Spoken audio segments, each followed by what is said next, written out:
Hello and welcome to Reframe, She the People's online mental health summit. Today we are discussing about what is Gen Z doing differently than millennials with respect to mental health and boundaries. The stark difference between how Gen Z functions in a professional setup compared to how millennials do is evidence enough to understand there's a need for more learning and definitely some unlearning. With this panel, we bring on board two panelists who are working in the mental health space to know what they're doing and teaching differently, and is their way of dealing with situations better than the other. We have two speakers with us, Samaya Chauhan, a young leader and the founder of the Policy and Leadership Action Network for Youth, Plan Y. As a teenager, Samaya has made significant strides in the areas of bullying prevention and mental health awareness. Her initiatives, including the anti-bullying police, now reach over 500 schools, and her art therapy workshops have touched the lives of more than 28,000 students across 7 states in India. We have Kasturi Mahanta, an author, Indian relationship therapist, and coach. Kasturi runs a popular Instagram page called Hey Miss Therapist and is a licensed psychologist specializing in relationships and relationship health, which ultimately also affects our daily mental health. Welcome on board, both of you. Hi, Bhavna. Thank you so much for the lovely introduction. Thank you. Hi. Thank you. So, Kasturi, I'll start with you. Basic but very important question. How do you personally define mental well-being?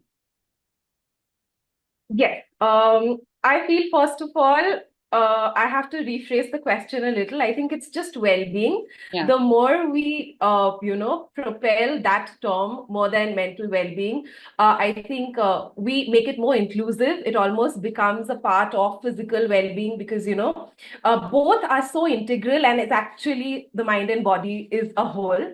Yeah. But to answer your question, I think mental well-being is definitely a multifaceted approach, right? But I would like to simplify it by actually telling you one, two, three step. I would say like the first step would be to, in mental well-being, to is always to understand and accept our emotions. That's one of the number one steps that we can do for our own selves. And then when we are familiarizing ourselves with emotions, the second step would be to kind of regulate and express those emotions in a way that is authentic and honest to our own selves. And thirdly, I think, which is the major and a long-term goal, is to create a space for our own selves that's loving, safe, and secure, where our well-being and our mental health can thrive.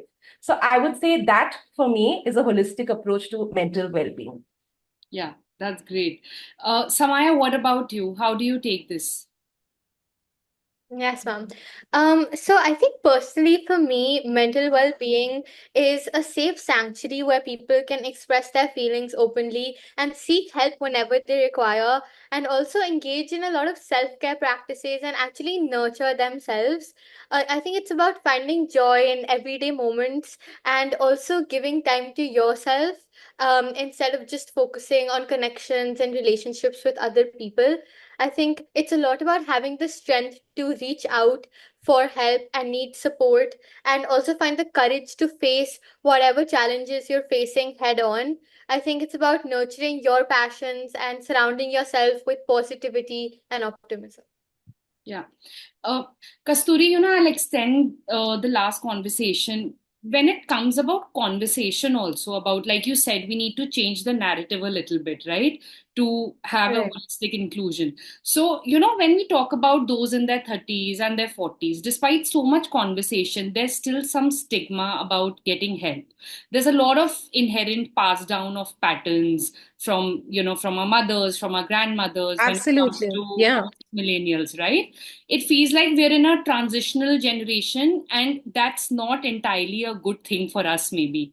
So, what, in your opinion, what do you think is fundamentally flawed in the way we think about this kind of healthcare? Right, right. I think that's a great question, Bhavna. First off, I think you mentioned we are in a transitional phase. We are like a transitional generation. And I feel that in itself is so beautiful. Why? Yes, it brings in with it a lot of unlearning, a lot of work. But at the same time, I think transition is the step towards change, right? So change is somewhere happening, and it's happening on like a global collective level. That is something that's super important, because again, healing, unlearning, all of these happen when we are collectively joined together mentally, with beliefs, with understanding, and being on the same page. It might not be necessarily that we agree to each other's opinions at all points, but Yeah. at the same time having a long-term goal of, yes, we have to unlearn certain things. Yes, we know this is not right, or we know that, the way our parents did certain things, maybe that's not helping us anymore. It may have helped them, it may have helped the situation they were in, but does it truly help us? So I think that kind of unlearning and relearning is happening because of us being one of the most the millennials being in the most transitional period, I feel. So we are doing a lot of work, and a lot of that work I feel is unseen and under the table. Yeah. But Yeah. at the same time, I think we are also the generation who gets to do the work. I think I get a lot of people who also come to me who are so tired of doing the work, right? Sometimes they feel so frustrated. We have so much of unlearning to do. We have so much of, work to be doing. We have so much of, generational traumas that have been passed down on to us. But at the same time, the fact that we are being conscious of that, we are being aware of that, and we have the tools and the access to information now, honestly, to actually question those patterns, to actually question where is the hurt coming from, or why am I doing this thing a certain way. I think that's also a huge, I would say, for the lack of a better word, privilege to be actually being in this area at the moment. So yeah, I wouldn't say, again, to answer your question, I wouldn't say like it's flawed in any way, but at the same time, I do feel like we are trying the best we can, Yeah. but we need to have more authenticity and honesty, and to be able to stand up or question something when it's happening and we know in our gut that it's not right for us, or Yeah. it doesn't make sense to us. It does make sense to maybe people of power, even in families, even in households, even in relationships, right? It makes sense to certain authority figures, maybe, but it might not work for us. It might work for our friends, but it might not be working for us. To understand and discern between that, I think we need to go inwards more and look outwards a little lesser. Yeah. Also, because of the influx of so much of social media, there's so much of messaging around, right? So it's very Yeah. easy for us to emulate. We want that because that's working for them. We would like to do this because it's working for them. I think one of the biggest things and the challenges for us as a generation is to look more inward, do a bit of inner thinking, and see what actually works for us. I Yeah. think if we start doing more of that, we become more stronger, and our healing journey becomes a little more easier, you Yeah. know? Yeah. That was very nicely explained, I think, and that's what the younger generation is following more and prioritizing more. That Right, brings me to right. Samaya. So, Samaya, I just wanted to ask you, like, what are the patterns that you have observed, when it comes to your mom or your, older female friends or cousins when they navigate mental health and well-being compared to girls your age? Yeah, I think there are certain nuances between how elder people and younger people in general navigate their emotional well-being.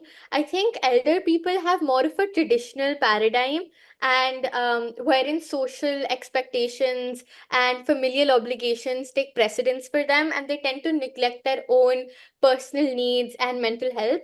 And I think this is something that's been deep rooted in society. And like Kasturi ma'am was also saying, I think this generational dichotomy underscores more of an evolution where mental health is being redefined, where younger people, younger women advocate for mental health, where they actually take a stand, where they promote a holistic approach that values their emotional needs as well, and that also kind of destigmatizes mental health in general. For example, therapy for the longest time has been so stigmatized. People have been afraid to actually reach out for help. But I think the youth and the younger generations are trying to bring a shift to that and trying to destigmatize mental health. I think the youth is more open to vulnerability and more openness when Yeah. it comes to mental health. And of course, it's not a problem of the elder generations. By the end of the day, this is something that people learn from their families, and to break um, that generational vicious cycle, we need to, actually, like Kasturi ma'am said, we need to work inwards towards mental health, and we actually need to take a stand. And the grassroots thing of this is actually honesty, and is actually opening up For example, the elder generations might not be very technologically enhanced, and we can help them with that. And I think one thing that we owe to them is letting them put their emotional needs before everyone else's. And they've been taught quite the opposite. So I think, like you also mentioned, there's a lot of unlearning to do as well. And the beginning of that, the inception of that, is actually prioritizing the needs of our mother. For example, if I see my mom neglecting her own emotional needs, I would, of course, go to her, not only talk to her about it, but try my best to actually kind of levy the burden off her and let her know that she's not obligated to put everyone else above her. So I think little steps is all that it takes, and it'll end in a evolution. Kasturi, as a licensed psychologist specializing in relationships and relationship health, which ultimately also affect our daily mental health, right? Our relationships, be it any Right. kind of relationship. So, is there a pattern that you've observed with respect to women neglecting this aspect? Or, the kind of triggers that they come up with, relationship or otherwise? What are the kind of patterns that you've observed over the years? Right, right. I think there are certain patterns that I think definitely, women um, go through, again, in relationships and otherwise, again, maybe in relationships more, and then it trickles down into other parts of their life.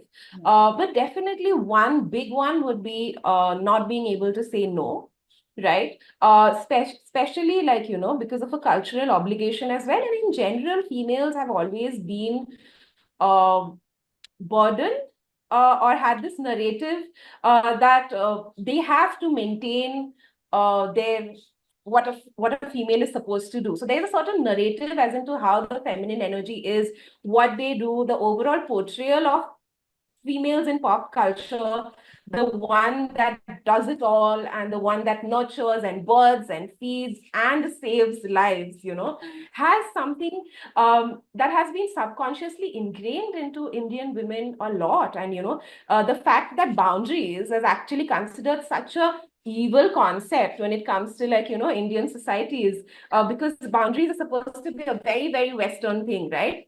And it's something that, is said that, yeah, I mean, I agree to that, but I don't know, like, how to implement boundaries in families, because it sounds like we are only creating divide. And there is something, I often end up telling my clients, and myself included, sometimes when I'm in a situation where I'm not being able to implement a boundary, maybe, is that boundaries are meant to save relationships and not to create divide. Because only if you love the person so much that you care about how you are utilizing your time, and you want to show up as your best self in that relationship, is only when you implement a boundary. Otherwise, it's very easy to, like, I don't like this person, let me just ghost them. Or, I don't want this relationship anymore, right? So yes, boundaries, I think, again, redefining what boundaries actually mean and how they can be very helpful. Saying no, is one of the biggest aspect, women in general struggle with, relationships and otherwise, right? I would say another one would be to, again, or the narrative of doing it all, being it all, and pouring from an empty cup, forgetting that in order to pour and be your best self, you need to fill your cup first.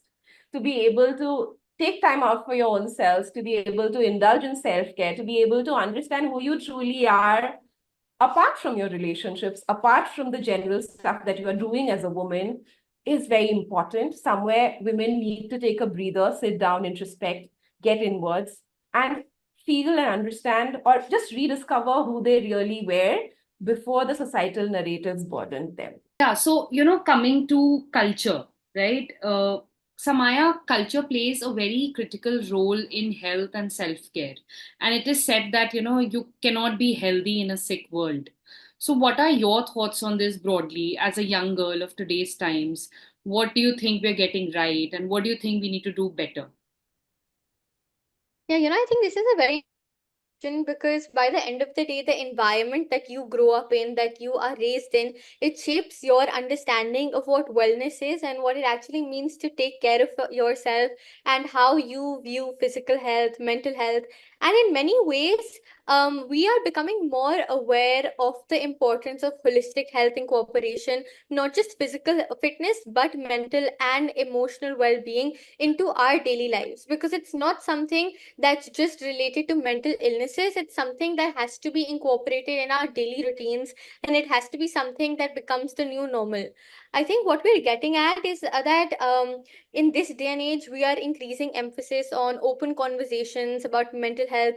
Young people are more willing to discuss their struggles and actually seek help, which was not the case a few decades ago. We're breaking down the stigma that has long surrounded these topics. And social media, I believe, plays a huge role in actually allowing us to connect with others who are also struggling and sharing resources and support. However, I still do think there's a lot of work to be done as always.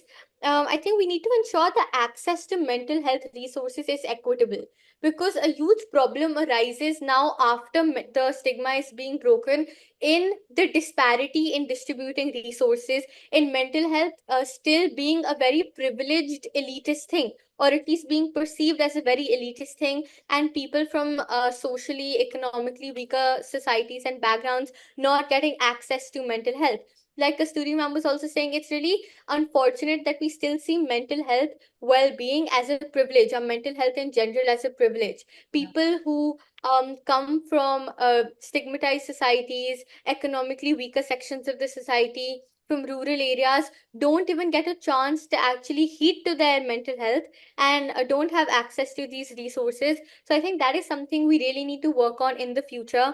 We should promote self-care practices and respect that we need to celebrate diverse cultural backgrounds. We can't just celebrate mental health promulgation in one section of society when only a group of people are getting access to mental health resources. I think fostering a culture of empathy and understanding is really important. And mental health and emotional well-being is an all pervasive topic.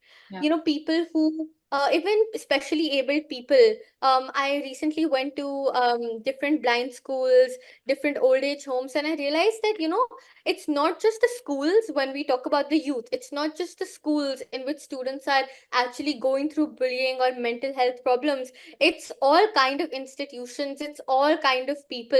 If you pick up people from the streets, or if you go to blind schools, or if you go to specially abled homes, or if you go to workplaces as well. So it's something that, I think we're united by everyone having to face the same problem. And I really hope in the future we reach a stage where everyone also has access to the mental health resources and everything is equitable. Hustle culture in general is just, it just shows the innate need for more for every human being. Okay.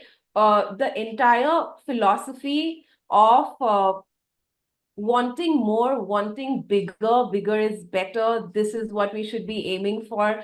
Not being satisfied, always wanting to be someone, something better, bigger is the hustle culture all about, right? Where it goes, what is the goal? That might differ for everyone. But below all of it, that is the innate need for people to be hustling at all points. It affects us so much in ways that I don't think we can fathom in everyday life. But I think the hustle culture burnout is real, and it really shows after a while.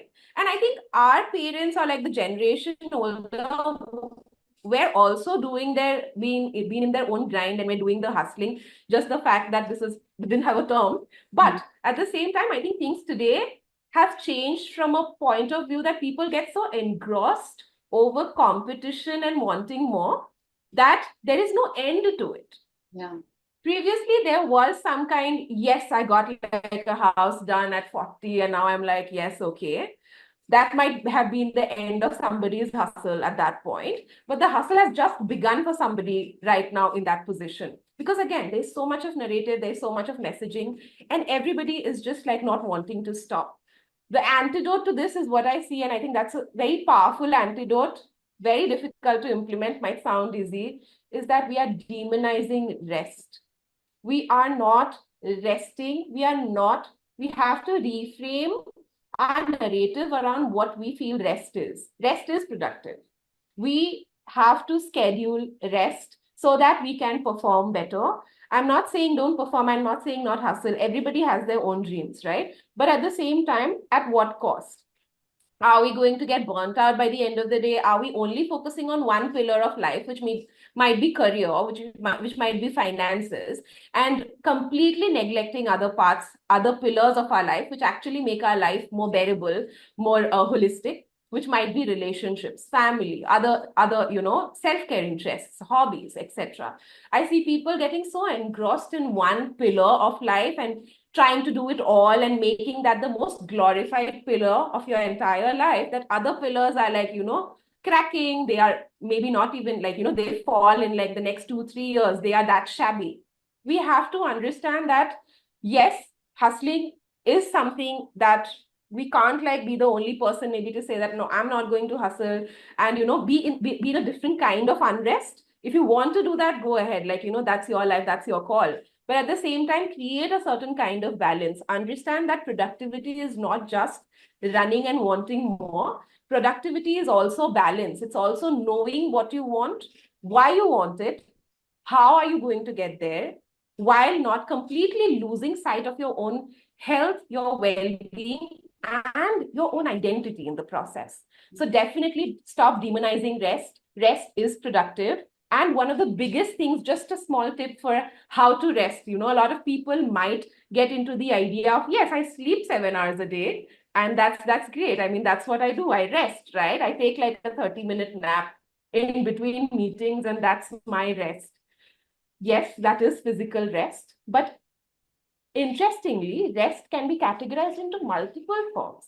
There is sensory rest, there is creative rest, there is emotional rest, there is spiritual rest. There are so many different ways of resting. But I would like to focus on one, which would be helpful for everybody, maybe in today's world, which is sensory rest. Please give your senses some kind of rest, intentional rest every day. Doing something like a Brahmari pranayam, which is from yoga, or in English, it's called the bee's breath, where we block all of our senses, our nose, our ears, and our eyes, and go into our own self with a humming sound, can really help us just get into our own selves, detached from all the external stimulation that we are receiving in the form of Instagram, work calls, just overall doom scrolling, TV, noise from outside, and really get into your own self for at least 10 seconds. Start off with that process where you just like, are just with your own self, and that can really help you just be more productive the next day. And that is what we want, right? We want more production. We want more pace in our lives. We want more productivity. So understanding that planned breaks, planned rest is productive is crucial and is an antidote to hustle culture, I think. You've been doing a lot of art therapy workshops, right? I want to know what have been your biggest takeaways from these sort of initiatives that you do, because you do get to meet a lot of kids. And that's where I think we need to cultivate a lot of changes also. Yeah. So I think all these initiatives are about community engagement and also the power of actually leveraging creative expression. So of Yeah. course there are some ways where you can actually, kind of penetrate the ideas of mental health and well-being by doing normal lectures, seminars, reaching out to as many people as possible. But I think one thing that actually differentiates certain things being ingrained in people's minds versus people just listening without actually giving heed to what people are saying is how you are conveying the same messages. And we need to be able to understand everyone's language. Now, these languages are not Hindi, English, French, German, right? It's about what people actually understand. For example, when I went to the blind school, of course, they can't see. But there are different methods that they use that are far beyond conventional ways or far beyond just reading or beyond just listening, that they actually used to understand different things. And if we actually try to convey the same messages to them through their form, through their language that they've been taught for so many years, it genuinely creates a difference. For example, through the anti-bullying police, I've firsthand seen how fostering a culture of empathy and support among students and actually telling them and letting them know that they are heard in more ways than one significantly reduces bullying incidents which are mainly stemmed from children thinking that they are not heeded to or they are not heard. In a lot of cases, it's a cry for help instead of attention seeking, like it's called in many cases. I think it's very heartening to witness students stand up for others and actually create a safer environment together, even though they are the same people who might have destroyed it initially a couple of months ago. Additionally, the art therapy workshops, I think they've really highlighted how creative outlets help in processing emotions. I think it's art is a medium a lot of people use. I personally love writing poetry, even though it's not painting, but it's still a form of art, right? So I think everyone has their own form of art. A lot of people use music as their outlet. A lot of people use running as an outlet. So I think everyone has their own safe havens that they have created to actually process their emotions. But of course, there are still a lot of people who deprive themselves of the right to actually have a safe space. And the whole point of actually destigmatizing, the whole point of going to as many communities as possible is to allow people to let themselves actually create their own spaces.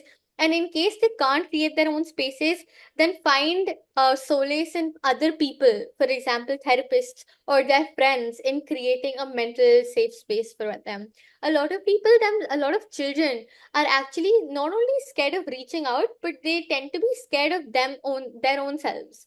Like they are scared of what their thoughts might be, and they completely neglect processing any emotions, feeling any emotions altogether. I've talked to a lot of people who were perceived as heartless at some point of time, but are actually the most human people ever and are as soulful as everyone else, but are just scared to actually process their emotions. So I think doing these art workshops, creating these police forces not only creates engagement of the youth, but also I think hopefully at least leads to meaningful change. Kasturi, I want to talk to you about your book, Red, Green, and Sometimes Beige, The Ins and Outs of a Healthy Relationship. So I'll just quote the excerpt a little. It offers a deep dive into the side of relationships that aren't often spoken about and will help you understand them through a familiar and relatable lens. So I want to ask you, how does getting this right assist in well-being? Yeah, good question. And thanks for mentioning the book. You can And also see like the also, POV. yeah, and also do tell me like the origination of, how it all started. Why did you plan to write this? Right, right. Yes, I mean, it's interesting how relationships are such an integral part of our lives.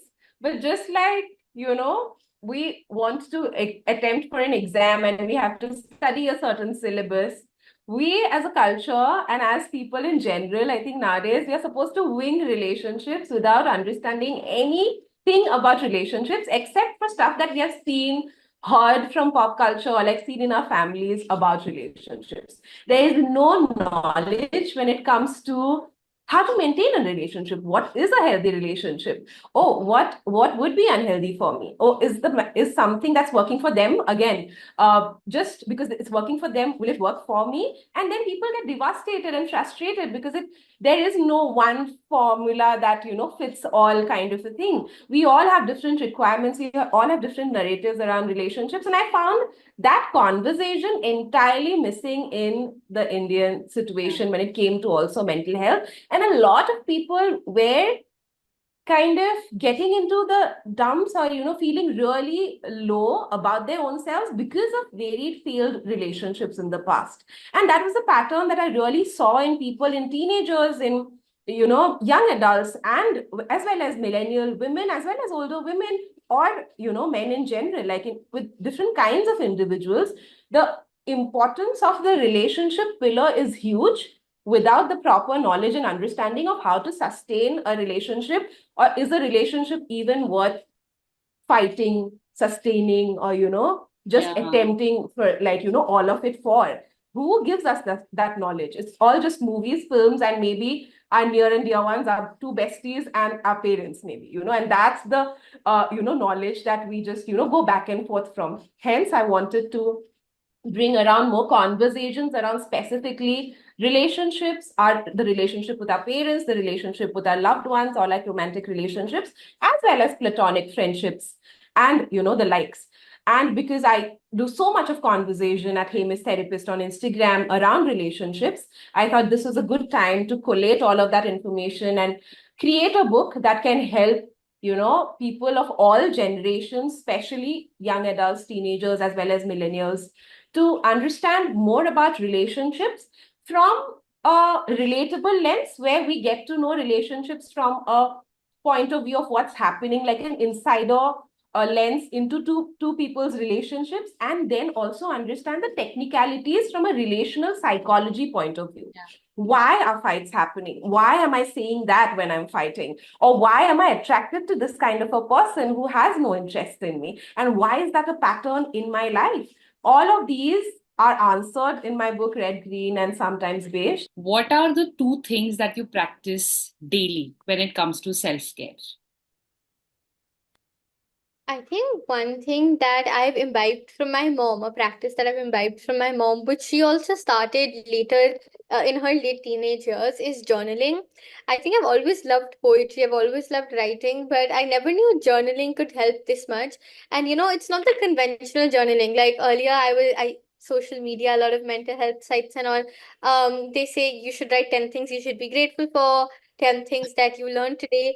If I'm being very honest, I can't do the structured journaling every day because that's like doing more homework, which Yeah. I've already had. Right, basic thoughts, any thoughts I've had that particular date that I probably should not have had, or that I felt guilty of having, negative thoughts, positive thoughts, everything. And by the end of the day, I think one thing journaling really helps in is actually reflecting how far you've come. Like, for example, last year I still have my 2023's journal. And at the end of the day, I went through everything that happened in 2023, and I was like, you know what? This is such a nice memento. It's like a memoir to myself. And also, I can see how much I've grown throughout the years. And when I'm in my 20s, when I'm in my 30s, I'll probably go through all my journals. And it's something that I owe to myself every day. Because by the end of the day, journaling helps me process my own emotions, my own feelings, and it also, of course, helps me keep a track and a record of everything that I've been through. Along with that, the second thing that I like to do is not really a practice, it's something very basic, and I think it's something that everyone practices, is just talking to my sisters. I have a twin sister. So, and we're actually polar opposites. So, and that really helps because you kind of get to talk to someone who's the complete opposite of you in thought, in processing emotions. And she's the kind of person who's always been perceived as heartless. And when she's the most soulful person I know. And I'm the kind of person who's always been perceived as oversensitive when she's more sensitive than I am. So, we kind of get each other in that way. I think just talking to her helps me a lot personally every day. So I think talking to your family members, talking to your loved ones, talking to your friends, whoever gets you, whoever is like a safe person to you, and journaling are 2 things that could really help. That's really nice. Kasturi and Samaya, thank you for joining me. I think this is one of the most insightful conversations I've had this year, and it's really been nice. Thank you, and Thank you. Thank you so much, Bhavna, for having us. Thank you. talk to you Thank you guys. so Thank you so much. Bye. Bye. It was lovely speaking to the both of you. Thank you, same here. Thank you. Bye. Bye, guys.